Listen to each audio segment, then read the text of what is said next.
takeaway was this. Remember, James Comey said she was not indicted because he didn't have sufficient evidence on the issue of intent. I didn't see any questions on the issue of intent.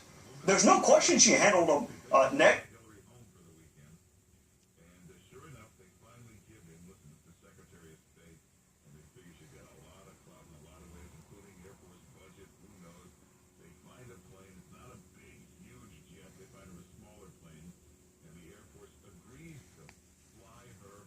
plus countless other meetings with U.S. government officials when I was Secretary of State. It looked at a small portion of my time. House Oversight Committee member Trey Gowdy joins us now. Good morning, sir. Good to have you back on the program. She says it's smoke, but there is no fire here. Your thoughts? No, it's arson. It's pyromania. It's not smoke. Even listening to her talk about the Clinton Foundation, I couldn't help but go back and remember the press conference she gave on her emails, Martha, where every single thing she said proved to be false. That's the interesting thing about credibility and believability. You can't just keep it in one compartment. When you are a habitual serial liar in this facet of life, it tends to make people not believe you in other facets of life. So when she's talking about the Clinton Foundation, I go back and remember her saying there's no classified information. I only use one device. I did it for convenience, all of which were proven to be false. Yeah. Well, one of the big questions here, she said she separated out the personal emails. But one thing we don't have a definitive answer to is whether or not she considered foundation business to be personal. So did she dump all of the foundation-related emails with the yoga and the wedding plans? Well, Martha, you just put your finger on the, not the $1 million question, the $100 million question.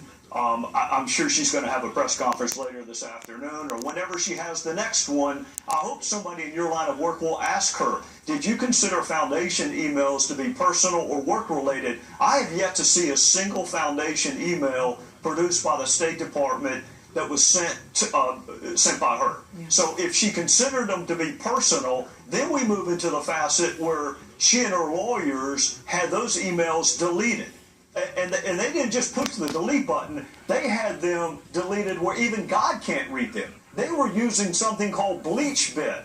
You don't use BleachBit for yoga emails or for bridesmaids emails. When you're using BleachBit, it is something you really do not want the world to see. So I hope someone in your line of work will ask her, did you consider foundation emails to be personal or work? All right, the other area that I want to get into with you is this FBI interview. Because every time we bring this up on this program, we get a lot of response from our viewers. People want to understand how she was able to testify. It was long awaited, this testimony, this moment when the FBI would get to sit down at a table and ask her directly the questions that they wanted the answers to. Because we know that James Comey said, this isn't an inquiry, as she said. He said, this is an investigation.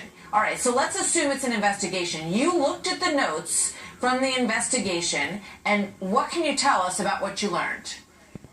Well, I read every word of all of the witness interviews yesterday, and Martha, I'll tell you up front, there's no reason you should not be able to read a summary of that interview that I read yesterday.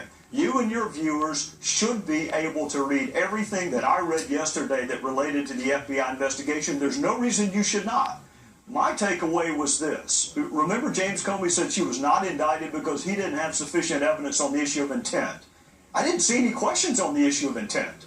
There's no question she handled them negligently or extremely carelessly. He said he didn't go forward with charges because she didn't have specific criminal intent.